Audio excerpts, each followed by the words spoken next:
Live from downtown Detroit, home of WDIV and Click on Detroit, Local 4 News at 6 starts now. A fight between two men leads to gunshots outside Briarwood Mall, and police are still trying to find out who did it. Many people have wondered, if boosters are needed, would we have to stick with our original vaccine or could we switch? I'm Dr. Frank McGeorge. Coming up, how new research could help answer that question and another critical issue in the vaccine rollout.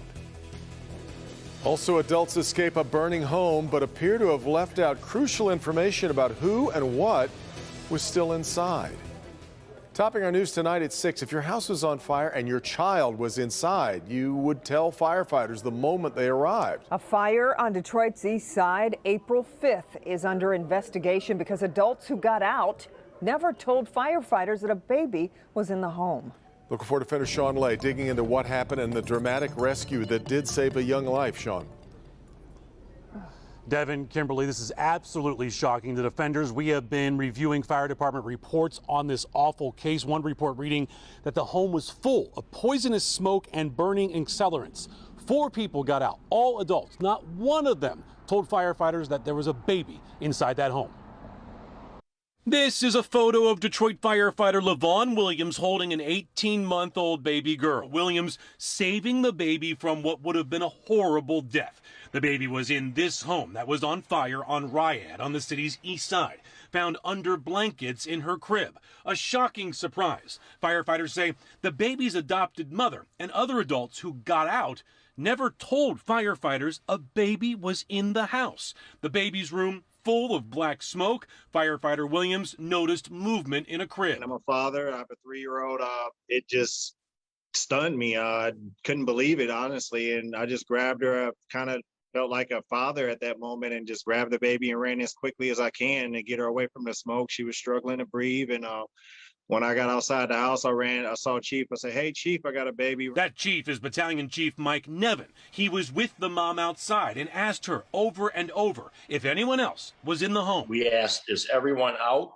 We were told everybody was out except for the dogs. 20 dogs were in the home. The mother of the baby, firefighters say, her entire focus was on the dogs, telling firefighters to get those dogs out. Hey guys, the owner says that there's puppies or dogs in the basement. Very good, guys. You're bringing them out. Very good. But the Detroit Fire Department checks every inch of a home during a fire to confirm if anyone else is in there. When Williams got the baby out, she wouldn't let go of him. She looked up at me with these big, beautiful eyes. I was like, oh my God, it was a feeling that I couldn't get rid of for a couple days. And it kind of overwhelmed me a little bit because, again, we weren't informed that there was a child in there. The baby held on to him like it knew Firefighter Williams. The baby looked relieved. The mom then asked for the baby. Firefighters said no. This was now a CPS and Detroit police investigation. I would not put that baby in the hands of any civilian until we got that baby to the hospital. The scariest thing about the whole situation is, like, how do you not tell us that there's a child in there? And it was a lot of black smoke.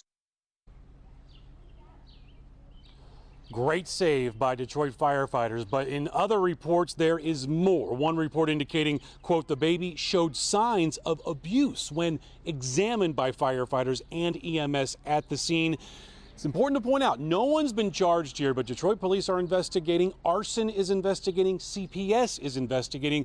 That little girl in the picture, she's expected to make a full recovery. She's in the care of CPS right now. Back to you. Extraordinary story in so many different ways. All right, Sean. All right, well, we continue to follow breaking news from Ann Arbor. That's where police are investigating a shooting outside of the mall. Sky 4 over the scene this afternoon around 3 p.m. Investigators tell Local 4 2 men were fighting and one was shot. Police cleared the mall to look for the suspect and other potential victims.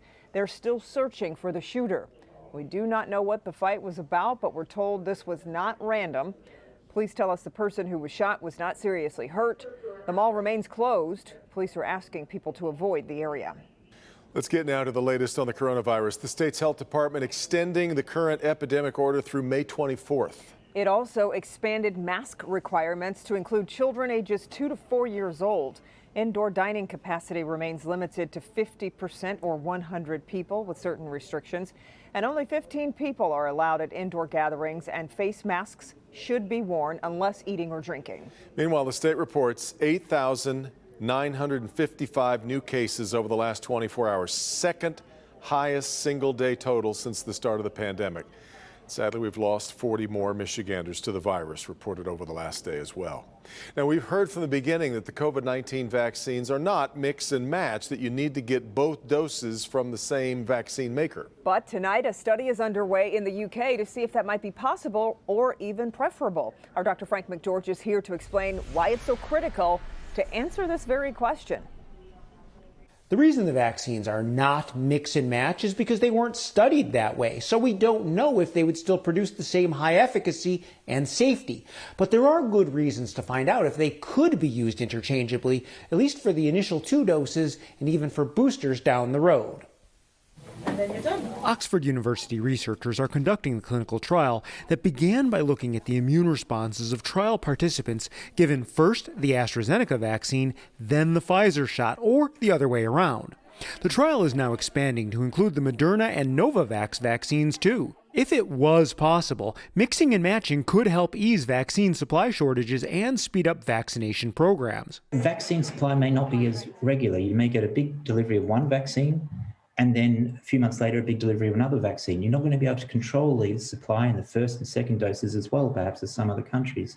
So these mixed schedules might well be the key to getting 2 doses into as many people in the world as possible. Researchers say there have been hints in studies done in mice that combinations of vaccines might actually produce a better overall immune response, but that needs to be studied in humans. Mixing and matching is happening now in some parts of the world by necessity. The AstraZeneca vaccine has been stopped in France for people under age 55 after reports of rare blood clots. Those who already had a first dose of AstraZeneca will be offered a different vaccine for their second dose. Now, the UK trial will test multiple combinations of the available vaccines, and results of the study could be available by the summer. To be clear, here in the US, you should still get both doses from the same vaccine, but we'll obviously be watching this research to see what they find. Back to you. Dr. McGeorge, thank you. And if you are a sharp-eyed Harry Potter fan, you may have noticed that that study is being led by Professor Snape. Well, Oxford University confirmed in a tweet that their Professor Snape is a lot friendlier than the other Professor Snape, and he specializes in pediatrics and vaccinology and not the dark arts. It's too good. There is a vaccine clinic this evening that is staying open into the early morning hours, being done to accommodate an important religious ritual during Ramadan. Clinic opens at 8 o'clock at the Access Building on Maple near Haggerty in Dearborn. Priya Mann reports on how this could help ease some people's hesitancy to get the shot. Priya? We've seen massive vaccination sites at the TCF Center and Ford Field, and even clinics opening up at area schools across Detroit. Well, now a vaccine outreach effort in Dearborn is meeting the needs of Muslims who are fasting during Ramadan. It's an interesting, I guess, Friday evening activity, but hey, why not, get safe on a Friday night? In what may be a first, an Arab American social services group is holding a vaccination clinic from 8 Friday evening to 1 Saturday morning in Dearborn. But I can tell you that our folks are working every single day around the clock to get those vaccines. During the holy month of Ramadan, Muslims fast from sunrise to sunset. While most religious scholars have said getting the shot won't break your fast, some have been concerned about not being able to eat or drink following their vaccination. Making sure they're hydrated after a vaccine and able to drink water after they get their vaccine. This is a way of accommodating and also getting folks vaccinated, which is our priority right now. Within a few days, 500 appointments were made at Access in Dearborn, where almost half of the city's residents are Muslim. This is one of the main tenets of what Ramadan is about, understanding and feeling with others, and empathizing with others and treating others in the way that you would want to be treated and caring for others. So this very much is in line with what Ramadan is about. Tonight's vaccination clinic was by appointment only, and they filled up fast. Now, Access is working hard to get more vaccines and hope to have another evening clinic up and running during the month of Ramadan. I'm Priya Mann, Local 4. All right, Priya, and as we continue tracking the vaccines at clickondetroit.com, our team is regularly posting information on where and when shots are available. You'll also find information on who's eligible right now. Just head to the homepage of clickondetroit.com. We are updating it constantly. Well, we have a tragic update to a story we brought you last week. A Michigan man with special needs has died from COVID-19. Vincent Welch was living with Down syndrome and often talked about how much he wanted to become vaccinated. He was at a low risk for catching the virus because he rarely left his home, but he still became infected.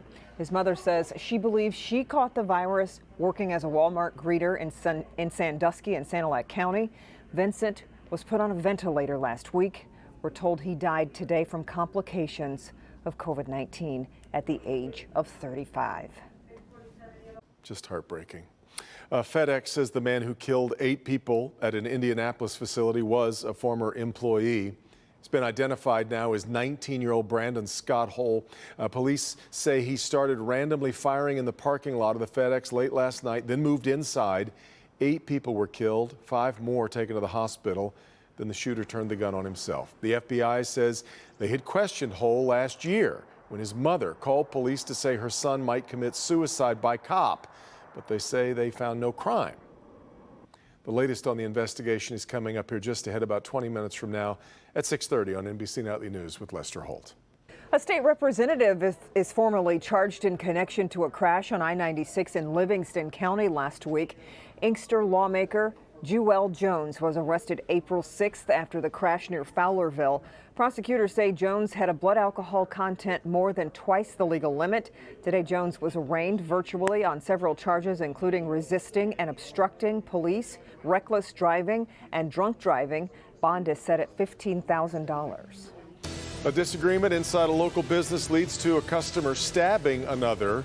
We'll tell you where it happened and also who police are looking for now. Plus, let's check in with Andrew. And Kimberly and Devin, the sunshine giving us just what we wanted. Some milder conditions before our Friday is over. We're looking at 54 degrees now, 2 degrees higher than last hour. But yes, it does get chillier tonight. We'll talk about that. And of course, the all-important weekend forecast. It's just in a few minutes. The computer chip shortage is becoming more costly every day. Automotive chips are in a big battle for capacity against video games and phones and computers. And now it turns out that it could last a whole lot longer than first expected. We'll have the latest.